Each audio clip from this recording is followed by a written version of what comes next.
sharp with accusation. The cruiser's dashboard camera blinks red, silently recording what's about to become the biggest mistake of Brentwood's career. 20 years on the federal bench has taught Washington when to speak and when to let others bury themselves. She reaches deliberately toward her purse. Brentwood tenses, barking orders faster now. The second cruiser's doors swing open, backup arriving for a threat that doesn't exist. Washington's fingers close around her federal judicial ID. She knows exactly how this ends. They don't. Not yet. "I said don't move!" Officer Brentwood shouts, knuckles whitening around his weapon. Judge Washington freezes, ID card half withdrawn from her purse. The morning commuters slow their vehicles, eyes drawn to the confrontation. Phones emerge from windows, recording devices capturing what the dashboard camera already sees. "Officer, I'm simply retrieving my identification as requested," she says, voice level despite the adrenaline coursing through her veins. "I'm Judge Elaine Washington of the Federal District Court." Officer Reynolds exits the second cruiser, approaching with visible uncertainty. His eyes dart between his partner and the composed woman in the driver's seat. "Brentwood, maybe we should—" "She matches the description," Brentwood cuts him off, reaching for his radio. "Dispatch, requesting additional units for a possible stolen vehicle recovery." What these officers don't know will change everything. Just yesterday, Judge Washington delivered the landmark ruling in United States v. Brenner, establishing new standards for police conduct during traffic stops. Her 30-year ascent from military intelligence officer to JAG Corps to the federal bench has prepared her for moments precisely like this one. She counts silently to 10, planning 3 moves ahead. The constitutional violations pile up with each passing second. No reasonable suspicion, no proper identification check, escalation without cause. Reynolds shifts his weight, discomfort evident as more civilians gather. The tension in his shoulders suggests he recognizes the situation spiraling beyond protocol. "Ma'am, please exit the vehicle slowly," he says, his tone markedly different from his partner's. Judge Washington complies, movements deliberate. The morning breeze catches her silk blouse as she steps onto the asphalt, standing tall despite the officer's attempts to diminish her. Her court credentials remain visible in her hand, sunlight catching the federal seal. The courthouse expects her in 20 minutes for a police misconduct hearing. The irony isn't lost on her as she observes Officer Brentwood's name tag, memorizing every detail for what will inevitably follow. "Place your hands on the vehicle," Brentwood demands, ignoring the identification she presents.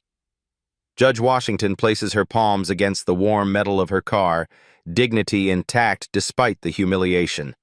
The real judgment has yet to begin. "I am Judge Elaine Washington of the Federal District Court," she repeats, enunciating each word as Officer Brentwood pats her down with unnecessary thoroughness. "You are making a significant error, officer." Brentwood scoffs, his breath hot against her neck. "Everyone's innocent, everyone's important. Turn around slowly." The gathering crowd murmurs as Judge Washington complies, her eyes scanning the bystanders. Across the street, a young Asian man in a tailored suit watches with intense focus. Thomas Chen, her former clerk and current assistant district attorney, locks eyes with her. She gives an imperceptible nod. Chen immediately pulls out his phone, fingers moving swiftly across the screen as he begins recording. Judge Washington notes the precise time, 9:17 a.m. Every procedural violation adds to the record that will soon become evidence. "Check her ID, man," Officer Reynolds suggests, voice low. His discomfort grows as passing cars slow to witness the scene. "After we secure the situation," Brentwood dismisses, reaching for his handcuffs. The metal catches the morning light as he unclips them from his belt. Judge Washington's mind flashes back to law school, to her first brush with systemic prejudice when a professor suggested she might be more comfortable in family law rather than constitutional theory. She graduated top of her class, authored 3 landmark papers on Fourth Amendment protections, and went on to become the youngest federal judge in the district's history. The handcuffs click shut around her wrists. The sound echoes in her ears like a gavel striking wood. Officer Brentwood, badge number 4572, you are currently violating Code 18, Section 242, regarding deprivation of rights under color of law, she states calmly. Officer Reynolds, badge number 6309, you are witnessing this violation. Brentwood tenses. How do you know our badge numbers? I pay attention, she replies simply. Across the street, Attorney Chen slides his phone into his pocket, evidence secured. He makes a call, speaking urgently into the receiver. Judge Washington recognizes the familiar rhythm of his crisis protocol.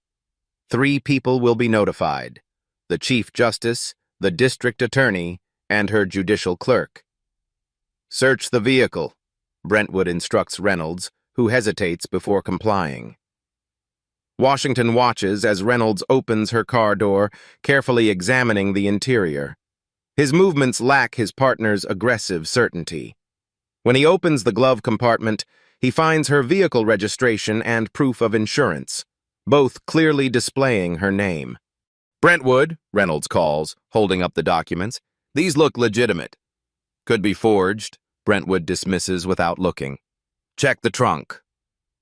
The radio on Brentwood's shoulder crackles with dispatch requesting an update.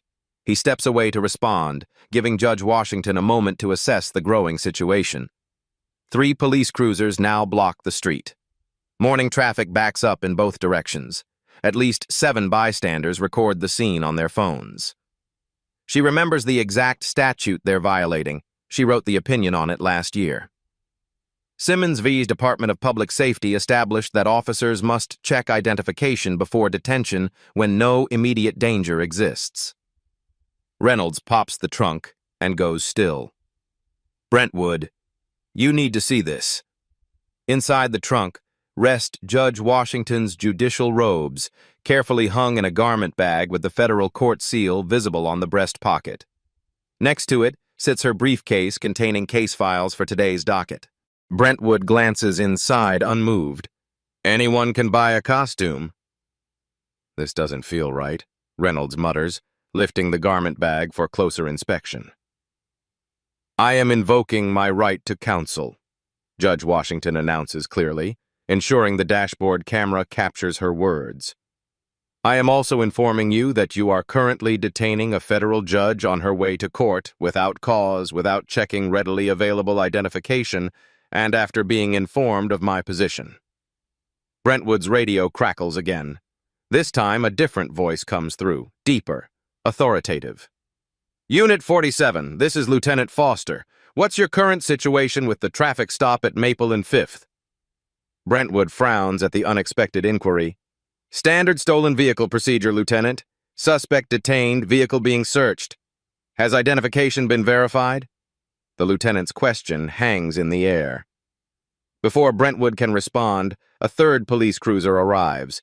Lieutenant Diane Foster steps out, her 20 years of experience evident in her measured movements.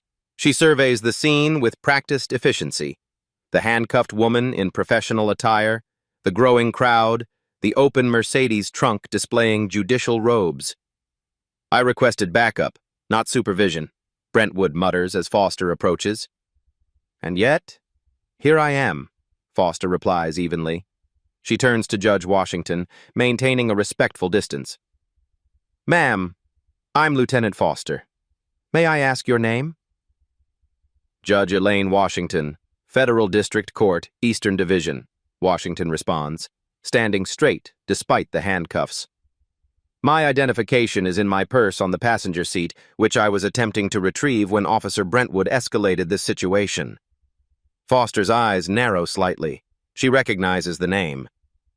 Officer Reynolds, please retrieve the purse. As Reynolds complies, bringing the purse to Foster rather than Brentwood, the lieutenant addresses Washington again.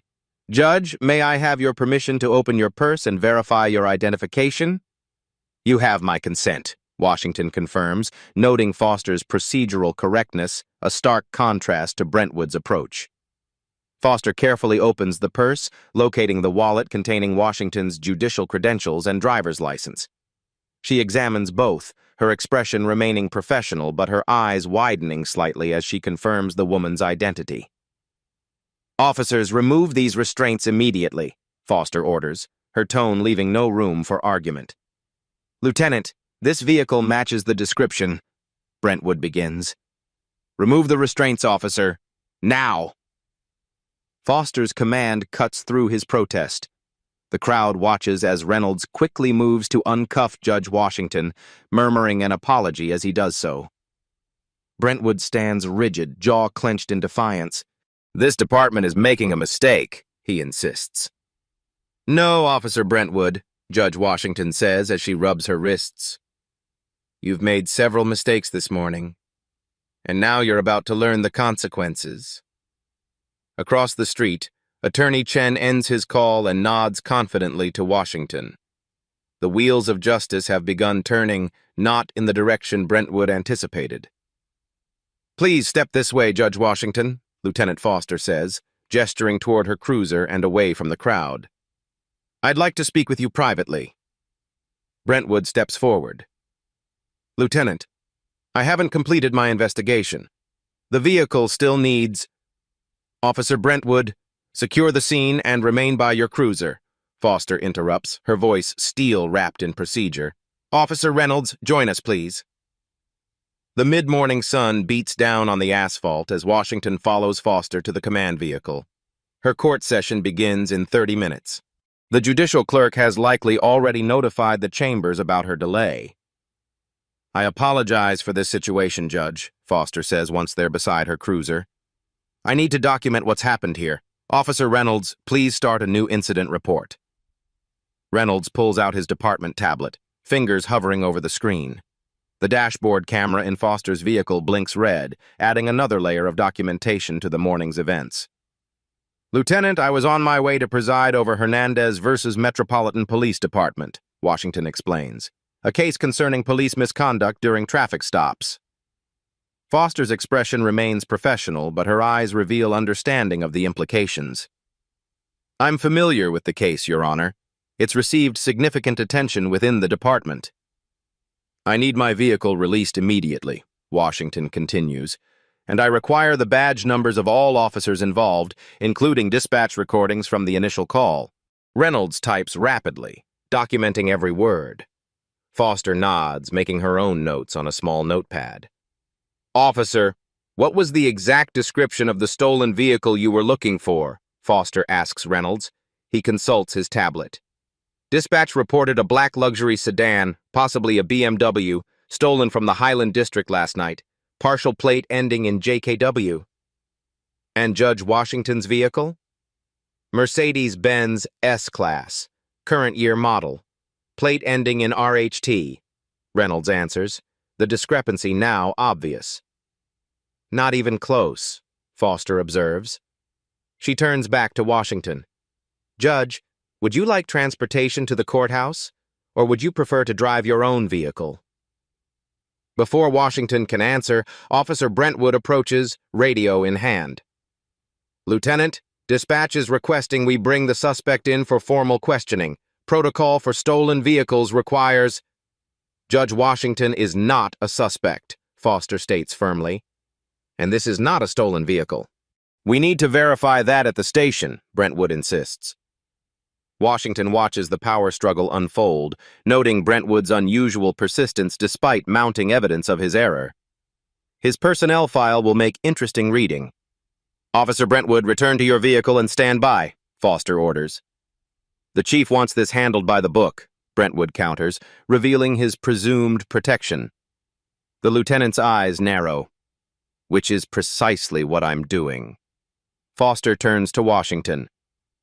"Judge, I apologize, but to resolve this matter completely, would you consent to accompanying us to the station? I can personally expedite the process and ensure you reach your courtroom as quickly as possible." Washington considers her options. Going to the station extends the record of this incident, creating more witnesses and documentation. Strategic patience has served her well for decades. "I'll come to the station on one condition," she agrees. "I want to make one phone call now, not upon arrival." "Of course," Foster nods. Washington pulls out her phone and dials her clerk. Marcus, please inform Chief Justice Rodriguez that I've been detained by officers Brentwood and Reynolds during a traffic stop. Lieutenant Foster is currently attempting to resolve the situation. The Hernandez hearing will need to be delayed by 1 hour. She listens briefly before continuing. Yes, exactly like the Hernandez case. Please have Thomas Chen meet me at the Central Precinct with the case files. Another pause. Thank you. The dashboard camera captures every word as Washington ends the call. Brentwood's face tightens as he begins to grasp the magnitude of his mistake. She can ride with me, Foster tells Reynolds. Please secure her vehicle and have it brought to the station. As Washington slides into the back of Foster's cruiser, the suffocating heat wraps around her. Through the window, she watches Brentwood gesturing angrily at Reynolds, radio clutched in his white-knuckled grip. Lieutenant Foster's phone buzzes with a text from the Chief Justice. The screen illuminates briefly, displaying a message Washington can't quite read. Foster's measured composure cracks for just a moment, revealing genuine concern as she slides into the driver's seat. Judge Washington, Foster says quietly as they pull away from the scene, I believe we have a significant situation developing. Central Precinct buzzes with morning activity as Lieutenant Foster escorts Judge Washington through the main entrance. Officers glance up from their desks, conversations halting mid-sentence at the unusual sight. Foster guides Washington not to the standard processing area, but directly to the administrative conference room. Please wait here, Judge Washington. I'll handle the paperwork personally, Foster says, her professionalism unwavering despite the tension radiating through the building. As Foster exits, Washington takes stock of her surroundings. The conference room offers a clear view of the bullpen through interior windows. Officers gather in small clusters, whispered conversations punctuated by glances in her direction. Brentwood arrives, striding purposefully toward the chief's office. Washington checks her watch, 9:42 a.m. Her courtroom sits empty while attorneys and spectators wonder about the unusual delay. The door opens as Foster returns with a tablet and forms. Judge, I've pulled the complete dispatch record. There are discrepancies I'd like to address. What kind of discrepancies, Lieutenant? Washington asks, though she already suspects the answer. Foster places the tablet between them, displaying the morning's dispatch log. The stolen vehicle report came in at 8:17 a.m. A black BMW 5 Series with partial plate JKW, reportedly taken from the Highland District garage. She swipes to the next screen. Officer Brentwood called in your plates at 9:14 a.m. Dispatch responded that your vehicle, Mercedes S-Class, plate RHT, was not flagged in the system. Yet he proceeded to detain me, Washington observes. Yes, Foster confirms, making a note. He requested backup after dispatch cleared your vehicle. A memory surfaces in Washington's mind. Foster attending a community policing seminar Washington had conducted last year. The lieutenant had asked thoughtful questions about constitutional protections during stops and searches. 3 years ago, I presided over Williams v. State, Washington says. An officer detained a black business owner despite dispatch clearing the vehicle. The department settled for $1.2 million. Foster nods slowly. I remember the case well. It led to our revised traffic stop protocols. Protocols Officer Brentwood appears to have ignored, Washington adds. The station erupts into chaos as a name appears on the computer screen at the dispatch desk visible through the window. An officer points to Washington's name on the monitor, urgency in his movements. The desk sergeant grabs a phone, punching numbers with unusual haste. Lieutenant, I need to see Officer Brentwood's record, Washington says, particularly any complaints regarding traffic stops of minority drivers. Foster hesitates. That would require authorization from...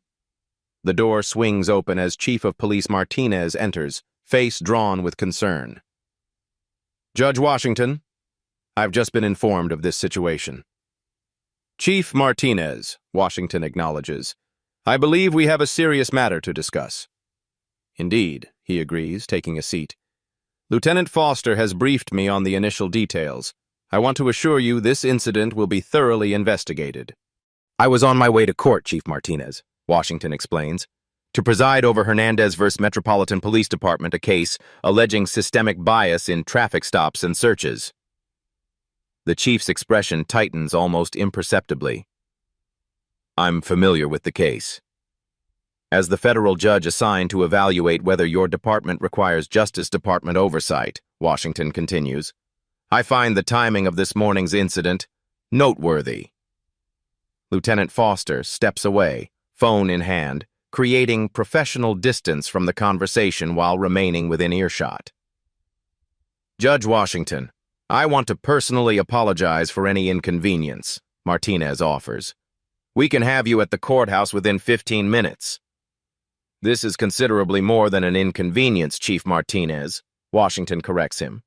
This is a direct violation of my Fourth Amendment rights by officers under your command officers who ignored dispatcher confirmation that my vehicle was not the one reported stolen.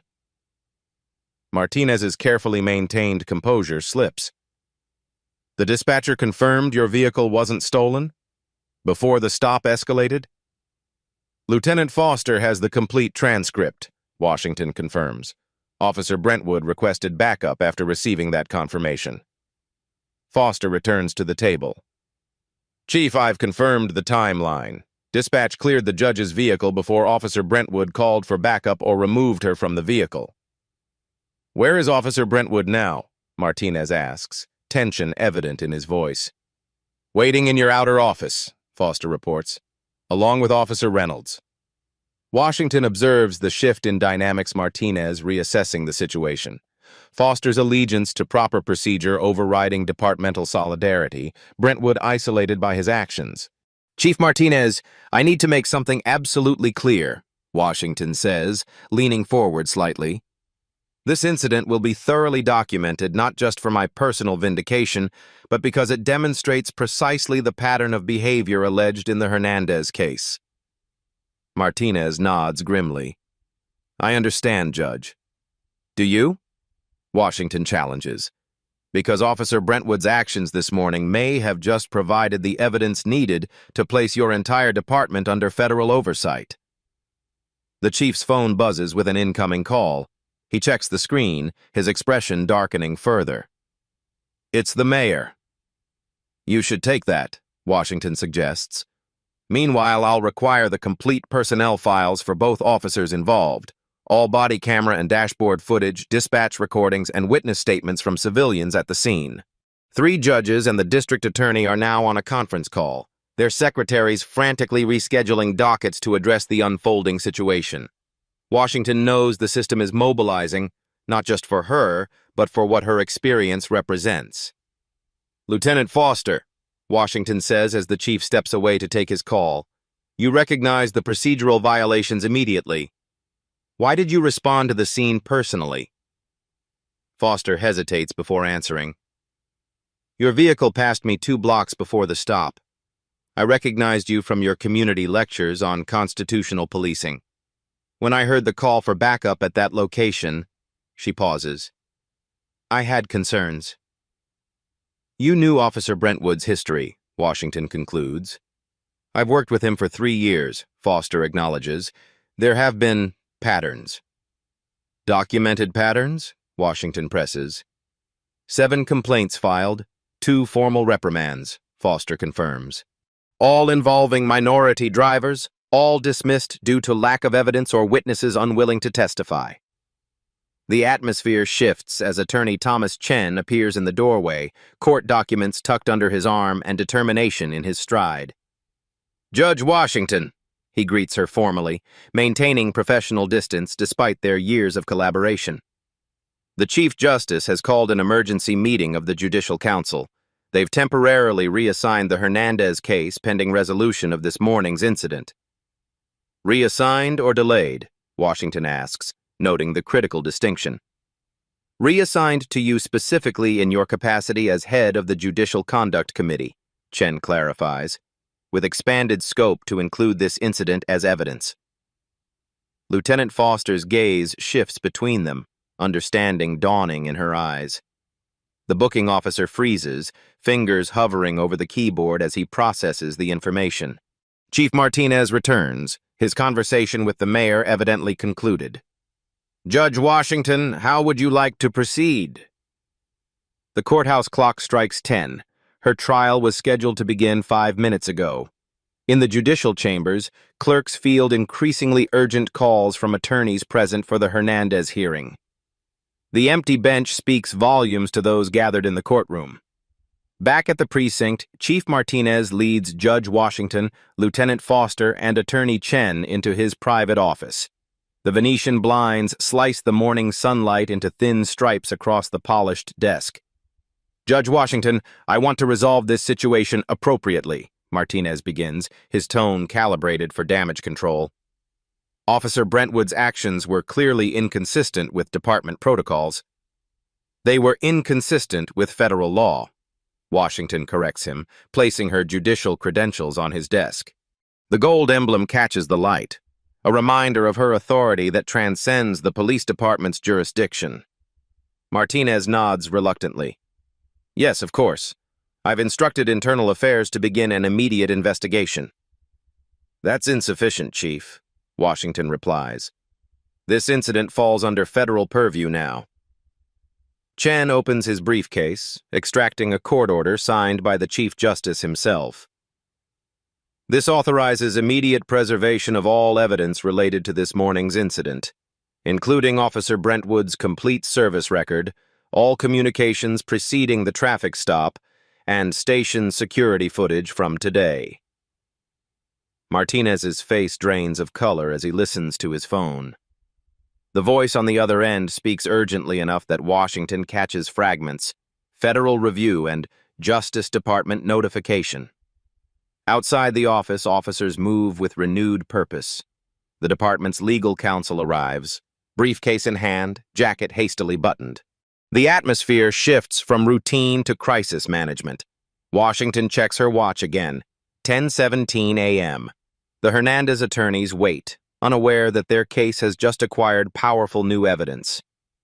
"Chief Martinez," Washington says, "I'd like to speak with Officers Brentwood and Reynolds separately." "Of course," Martinez agrees too quickly. "Lieutenant Foster can arrange that immediately." As Foster steps out to organize the interviews, Washington notices a memo on Martinez's desk, a department-wide body camera initiative she had mandated in her ruling last month. The implementation date? Tomorrow. Chen leans close to Washington, voice low. "Judge, the courthouse security team is reviewing footage from 2 weeks ago. Officer Brentwood was seen outside your chambers, apparently off duty." This new information slots into place in Washington's mental framework. Not just a random stop, but potentially targeted surveillance. The pattern expands, implications deepening. Through the office window, she observes Brentwood pacing in the waiting area, his confident demeanor now fractured by uncertainty.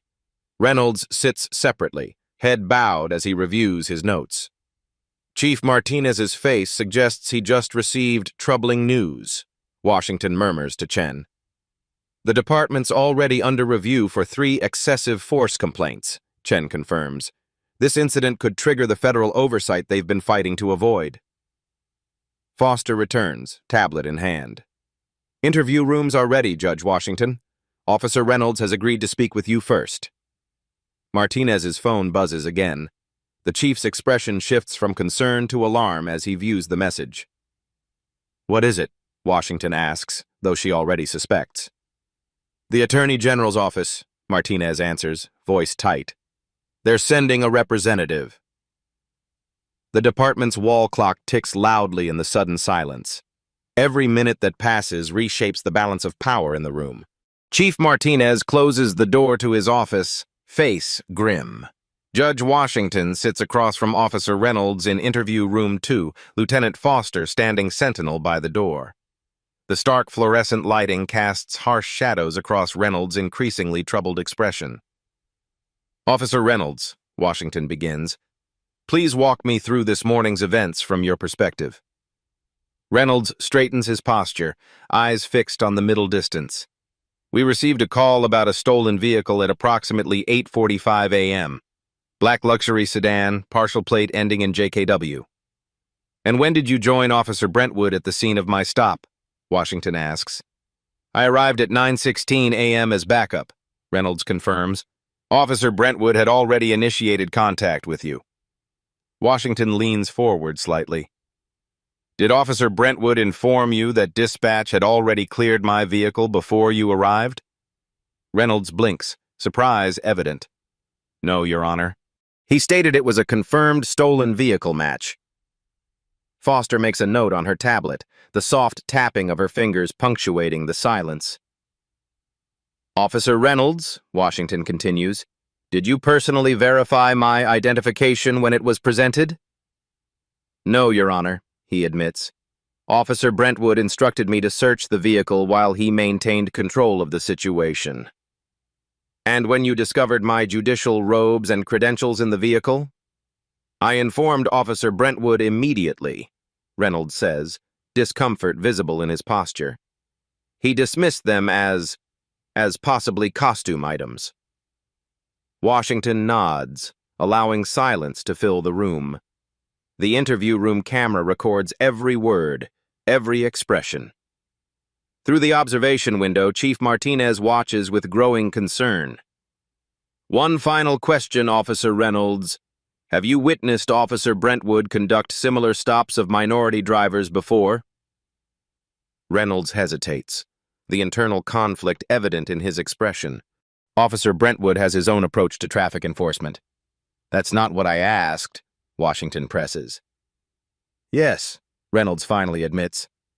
I've observed him conduct stops of minority drivers with heightened scrutiny.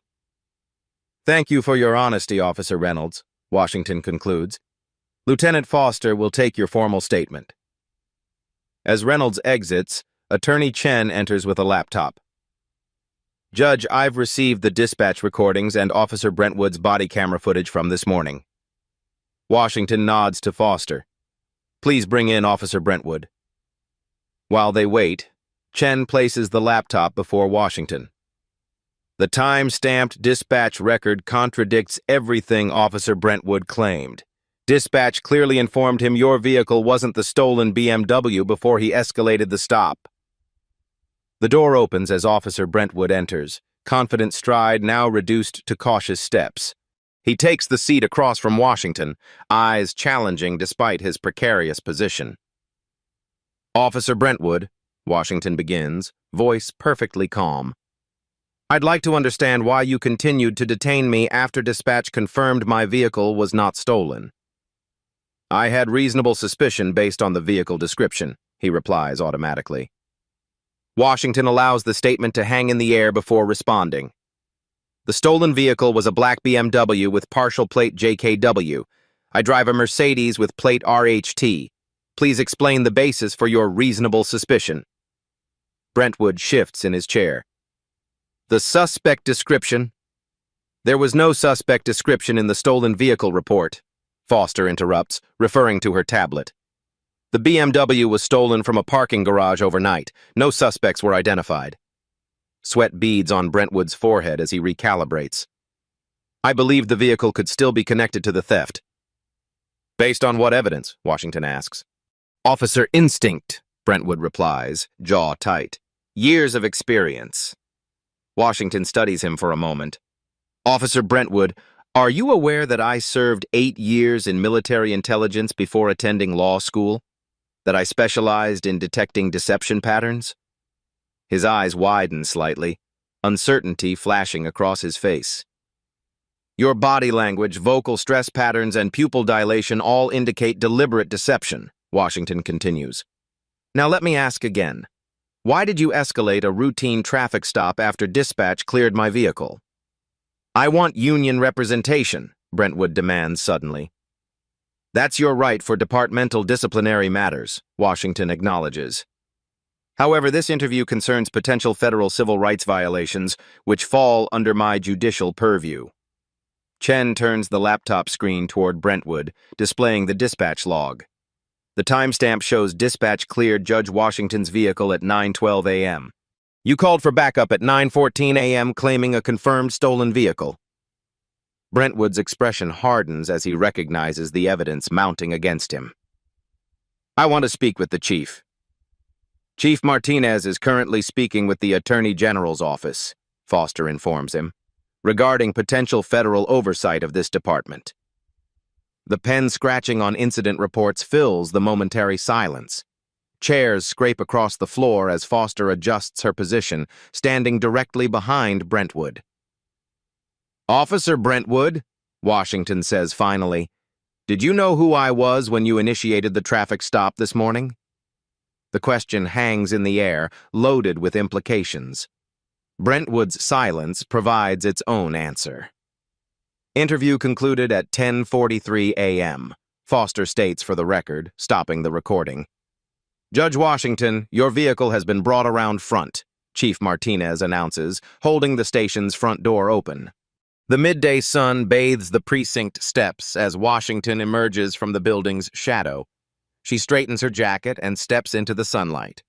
The release feels temporary, a brief respite before the storm that's building. Attorney Chen walks beside her, his phone buzzing continuously with messages from the courthouse. The Chief Justice himself waits on the courthouse steps, Chen informs her, scrolling through the cascade of notifications. The entire Judicial Council has convened an emergency session. Washington nods, taking a deep, cleansing breath. The events of the morning have unfolded with remarkable speed, yet the most significant consequences remain ahead. Thomas, I want the complete personnel files for both officers before the hearing, she instructs, and subpoena Officer Brentwood's personal phone records for the past month. Already in process, Chen confirms. The Chief Justice granted expedited discovery given the circumstances. Lieutenant Foster approaches with Washington's car keys. Judge Washington, I've had your vehicle thoroughly inspected. Everything's in order. Thank you, Lieutenant, Washington acknowledges. Your professionalism this morning is noted. Foster hesitates, then adds quietly, I've submitted a formal statement regarding Officer Brentwood's pattern of conduct. I should have done it sooner. Washington studies the lieutenant's face, recognizing the courage such an action requires within police culture. The timing of your statement is significant, Lieutenant. It demonstrates integrity when faced with clear misconduct. Foster nods once, understanding the weight of Washington's words. As Washington slides behind the wheel of her Mercedes, she catches sight of Officer Brentwood exiting the station with his union representative. His face darkens when he spots her. The look contains more than anger. There's fear now, the dawning realization that his actions have consequences beyond his control. Chen's phone rings with a call from the courthouse. Yes, we're departing now, he confirms. Judge Washington will arrive in approximately 12 minutes. Washington starts the engine, mentally shifting from wronged citizen back to federal judge. The transformation feels seamless. Both roles demand precision, patience, and an unwavering commitment to justice. Thomas, she says as they pull away from the precinct, it's time to bring everything to light. The federal courthouse rises like a marble sentinel against the midday sky. News vans already crowd the plaza, reporters positioning themselves for the unfolding story. Judge Washington enters through the judicial chamber's entrance, avoiding the media gauntlet. Chief Justice Rodriguez meets her in the private corridor, his typically stoic expression replaced by genuine concern. Elaine, this is unprecedented. Are you certain you want to proceed today? Absolutely certain, Washington confirms, removing her coat. The Hernandez case and this morning's incident are now inextricably linked. The courtroom is at capacity, Rodriguez informs her. Every law enforcement official in the city seems to be present. Washington nods, unsurprised. Good. This needs witnesses. In the robing room, she slips into her judicial garments, the same robes Officer Brentwood had dismissed as a costume. The heavy black fabric settles on her shoulders with familiar weight. She checks her appearance in the mirror, adjusting the white collar that contrasts sharply against the obsidian fabric. "Judge," Chen says from the doorway. "Everyone's assembled. Chief Martinez arrived with department counsel. Officers Brentwood and Reynolds are present with union representation. Lieutenant Foster just took her seat." "And our evidence?" "Ready for presentation," Chen confirms. "Sequential and comprehensive." Washington takes a steadying breath. 20 years on the federal bench has prepared her for moments precisely like this one, when the law must stand firm against those who abuse their authority. "Then let's proceed," she says, stepping toward the courtroom. The bailiff's voice rings out as she enters. "All rise. The United States District Court for the Eastern District is now in session. The Honorable Judge Elaine Washington presiding." The packed courtroom rises in unison. Washington surveys the assembly as she takes her seat at the bench. Chief Martinez sits with his legal team at the front. Officers Brentwood and Reynolds occupy seats behind them, expressions tense. Lieutenant Foster sits separately, spine straight, gaze forward. "Be seated," Washington instructs, her voice carrying effortlessly through the chamber. "This court now addresses the consolidated matters of Hernandez Vaz, Metropolitan Police Department, and the incident involving this judge earlier today." She places her hands flat on the bench, leaning forward slightly. "For those unfamiliar with federal procedure, I will explain my decision to preside over this matter despite being personally involved. Federal judiciary rules permit a judge to hear cases involving themselves when the matter concerns the integrity of the judicial process itself. The courtroom hangs on her every word, the silence absolute. Moreover," she continues, "as my military and judicial records will confirm, I am uniquely qualified to evaluate the constitutional implications of today's events." Washington nods to Chen, who activates the courtroom's display system. Her military service record appears on screens throughout the chamber. "Before my appointment to the federal bench, I served 8 years in military intelligence with the United States Army, achieving the rank of major. I graduated first in my class from West Point, specialized in counterintelligence at Fort Huachuca, and served as legal counsel for the Judge Advocate General's Corps." The screens transition to her judicial appointment records. "Following my military service, I graduated summa cum laude from Harvard Law, clerked for the Supreme Court, and have served on this bench for 20 years. I currently chair the Judicial Conduct Committee for this district." Washington pauses, allowing her qualifications to register fully with the audience. Officer Brentwood shifts uncomfortably in his seat. This morning's incident provides a unique opportunity to examine police conduct not through second-hand testimony, but through direct evidence. Mr. Chen, please proceed with Exhibit 1. The courtroom falls silent as the video begins to play. Dashboard camera footage captures the entire traffic stop from initial approach to Washington's removal from her vehicle. The crystal-clear audio records every word of the interaction. "Note the timestamp," Washington directs as the video continues.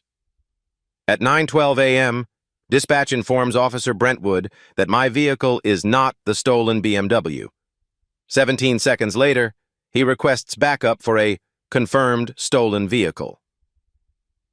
The attorneys representing the police department exchange concerned glances. This direct contradiction cannot be explained away. As the video concludes, Chen transitions to the next exhibit bystander footage from multiple angles, showing the escalation from additional perspectives. "These recordings were voluntarily provided by 7 citizens who witnessed the incident," Washington explains. "They corroborate the dashboard camera footage and provide additional angles not captured by police equipment." Officer Brentwood's union representative leans over, whispering urgently in his ear. The officer's face has lost its confident defiance, replaced by the pallor of realization. "Exhibit 3, Washington continues, the complete dispatch recordings. The audio plays clearly through the courtroom speakers. Unit 47, vehicle plate RHT shows registered to Elaine Washington, no flags or alerts. Not a match for the stolen BMW. Followed by Brentwood's response, "Dispatch, I have a confirmed stolen vehicle, requesting backup at Maple and 5th. The direct contradiction hangs in the air, indefensible. Exhibit 4, Washington announces. Officer Brentwood's personnel file. Chen displays the document on the courtroom screens, key sections highlighted for emphasis. This file contains 12 civilian complaints over 3 years, all filed by minority drivers alleging improper stops, excessive force, or unlawful searches. All 12 complaints were dismissed due to insufficient evidence or witness credibility issues. Washington looks directly at Chief Martinez. However, when cross-referenced with dispatch records, a pattern emerges. In 9 of these incidents, Officer Brentwood proceeded with detention after dispatch had cleared the vehicles or individuals in question. The chief's expression remains carefully neutral, but his attorney scribbles notes with increasing urgency. Exhibit 5, Washington continues, security footage from this courthouse dated 2 weeks ago. The video shows Officer Brentwood, in plain clothes, observing the judicial entrance. He follows Washington to her car, photographing her vehicle with his personal phone. Officer Brentwood was not on duty that day, Washington notes, nor was there any legitimate police business that would bring him to this courthouse. She turns her attention directly to Brentwood. Officer, would you care to explain your presence at this federal building while off duty and your apparent surveillance of a federal judge? The union representative places a restraining hand on Brentwood's arm, preventing him from responding. Perhaps this will clarify matters, Washington continues, nodding to Chen. Exhibit 6. Officer Brentwood's phone records obtained via federal subpoena 30 minutes ago. The records appear on screen, specific numbers highlighted. These records show multiple calls between Officer Brentwood and Roger Simmons, the defendant in last month's police brutality case over which I presided. Mr. Simmons, formerly an officer with Metropolitan Police Department, was found liable for $3.2 million in damages. A murmur ripples through the courtroom as the connections become clear. The timing of these calls immediately before and after my ruling, and again yesterday following my decision in the departmental review case, suggests coordination that extends beyond Officer Brentwood's individual actions. Washington turns her attention to Lieutenant Foster. Lieutenant, based on your experience and the evidence presented, would you characterize Officer Brentwood's actions this morning as consistent with department policy? Foster stands, her response clear and unwavering. No, Your Honor. His actions violated multiple departmental protocols and, in my professional assessment, constitutional protections against unreasonable search and seizure. Thank you, Lieutenant, Washington acknowledges. Your testimony is noted. Officer Brentwood's personnel file lands with a thud on the bench as Washington picks up the thick folder. This court now faces a critical question, she continues.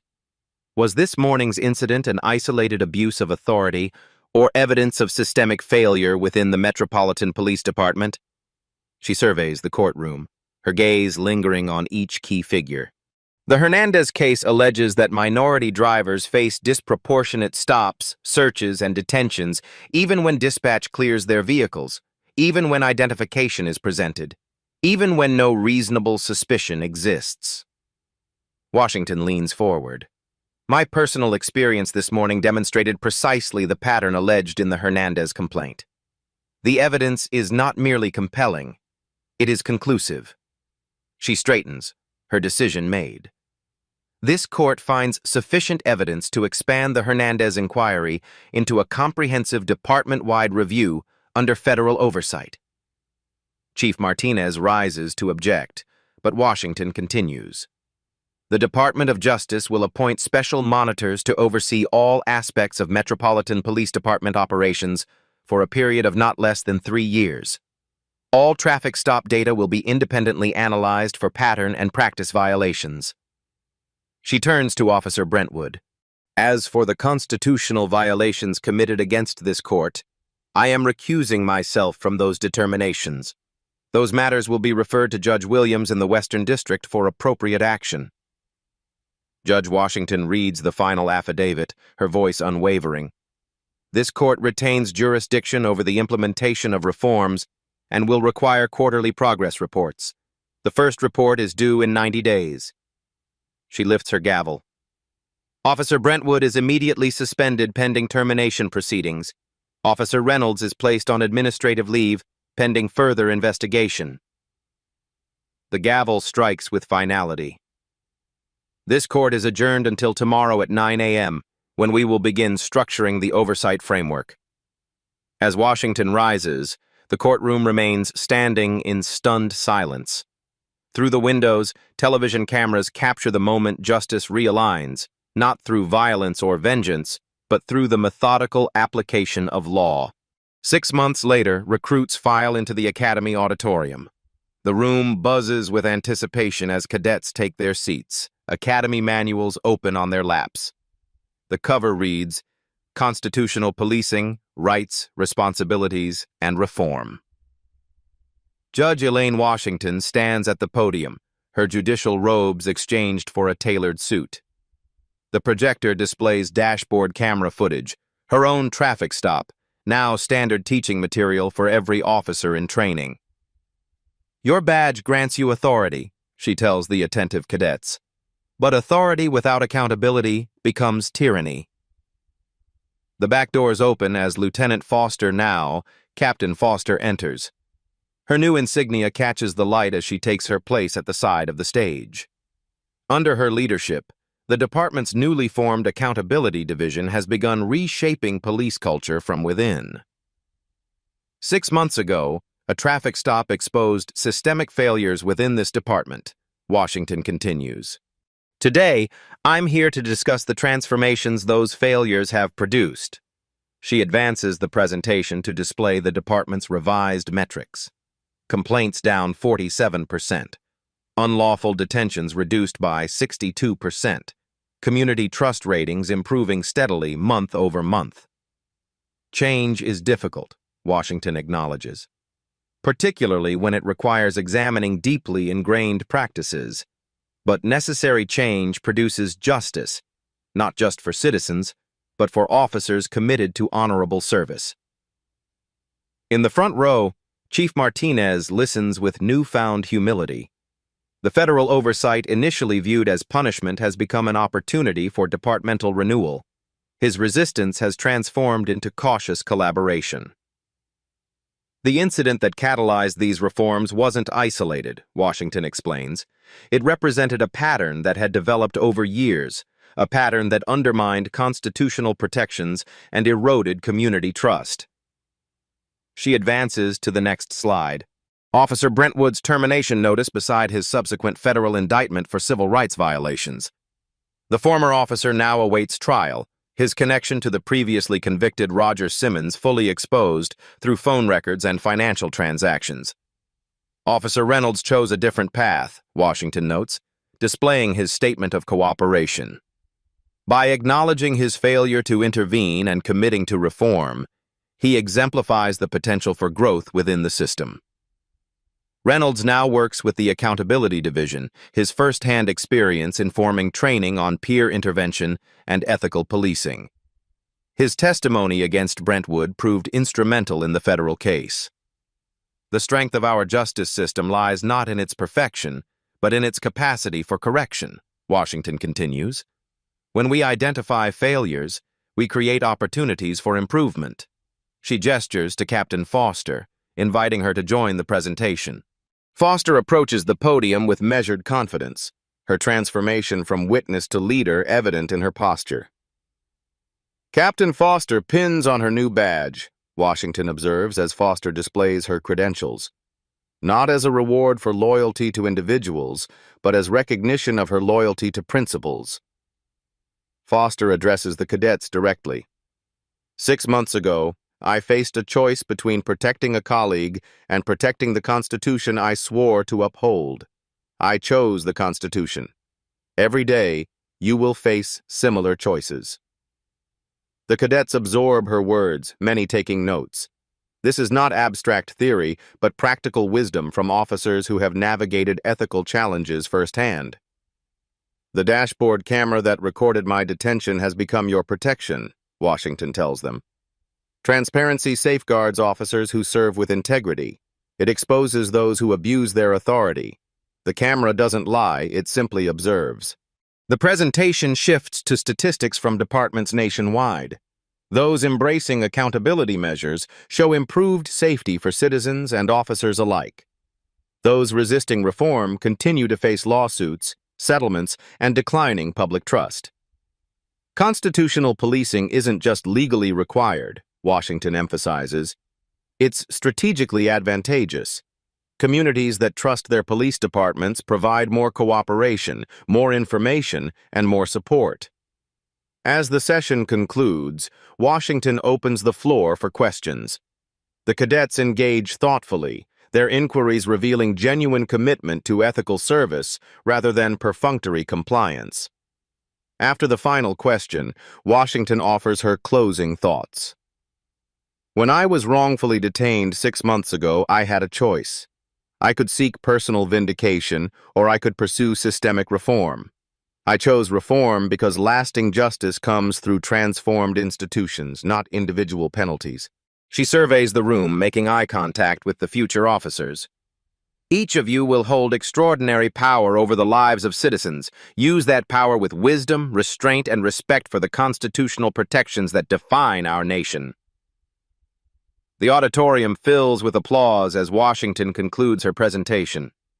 Outside, television crews wait to interview her about the department's progress under federal oversight, a model now being studied by police departments across the country. Judge Washington takes her seat at the bench, a new case before her. The courtroom looks the same as it did 6 months ago, yet everything has changed. The officers providing security stand taller, their training reformed, their understanding of constitutional limits clearer. The morning sunlight streams through the courthouse windows, illuminating the scales of justice mounted on the wall. Balance restored, not through vengeance, but through accountability. Washington thinks briefly of Officer Brentwood, now facing the consequences of his actions through the same judicial system he had disregarded. His case proceeds not as retribution, but as affirmation that no one, regardless of badge or position, stands above the law. She opens the case file before her, another allegation of systemic misconduct in a different institution.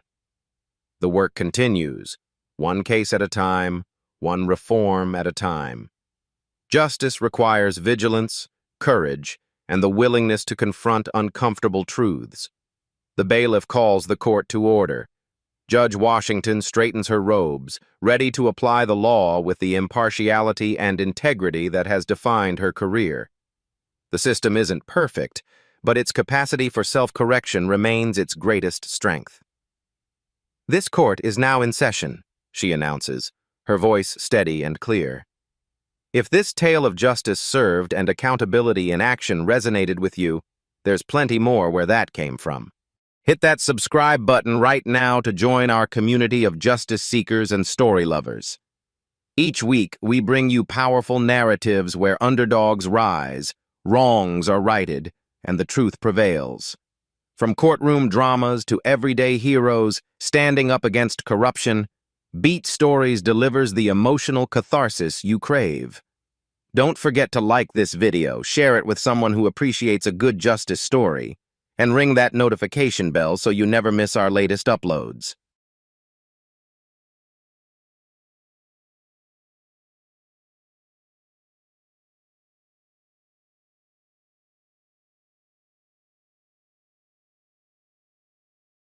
This isn't the end of the story. It's the beginning of what happens when truth meets visibility. At Beat Stories, we believe exposure is the first step to transformation. Subscribe and stay tuned, because the next story might be yours.